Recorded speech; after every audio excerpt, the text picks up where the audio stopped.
আসসালামু আলাইকুম বন্ধুরা, শিমুল টিচের পক্ষ থেকে সকলকে অভিনন্দন। আমি শিমুল আজ আবারও হাজির হয়েছি তোমাদের সামনে নতুন একটি ভিডিও নিয়ে। বন্ধুরা, আজকের ভিডিওটি করছি ট্রুকলারকে নিয়ে। আসলে ট্রুকলার কিভাবে কাজ করে এইটা নিয়ে আমাদের মাধ্যমে অনেক প্রশ্ন। আসলে ট্রুকলার অ্যাপ থাকলে একটা আননোন পারসন বা অপরিচিত নাম্বার থেকে কল আসলে কিভাবে তার নামটা চলে আসে, এরকম অনেক কিছুই আমাদের ভিতরে কাজ করে যে আসলে এই জিনিসটা কি, আসলে কি ট্রুকলার কোনো তথ্য চুরি করতেছে না কি, আমরা আসলে বিষয়টা নিয়ে অবগত না। তো চলো বন্ধুরা, আজকে আমি তোমাদেরকে সম্পূর্ণ বিষয়টা সম্পর্কে ধারণা দিব।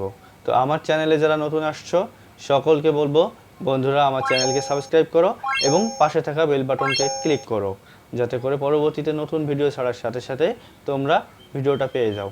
তো বন্ধুরা, এবার আসি মূল কথায়।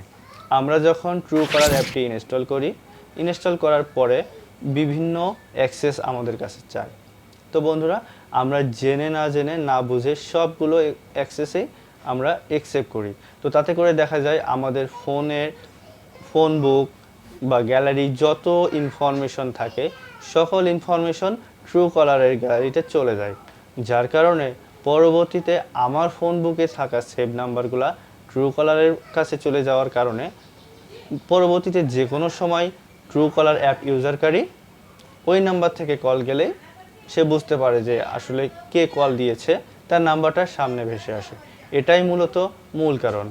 তো আমরা বন্ধুরা এই ধরনের অ্যাপ ইউজ করার সময় ভালোভাবে জেনে বুঝে তারপরে ইনস্টল করব, যাতে করে আমাদের কোনো সমস্যা না হয়।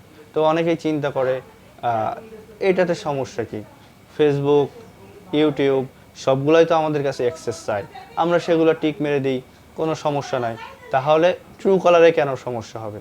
তো বন্ধুরা, সমস্যা আছে আবার নাই। তো সবাইকে বলবো এই ধরনের অ্যাপগুলো ইউজ করার সময় সতর্ক থাকার জন্য।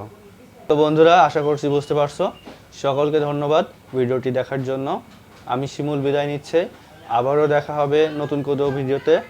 আশা করি তোমরা বুঝতে পারছো।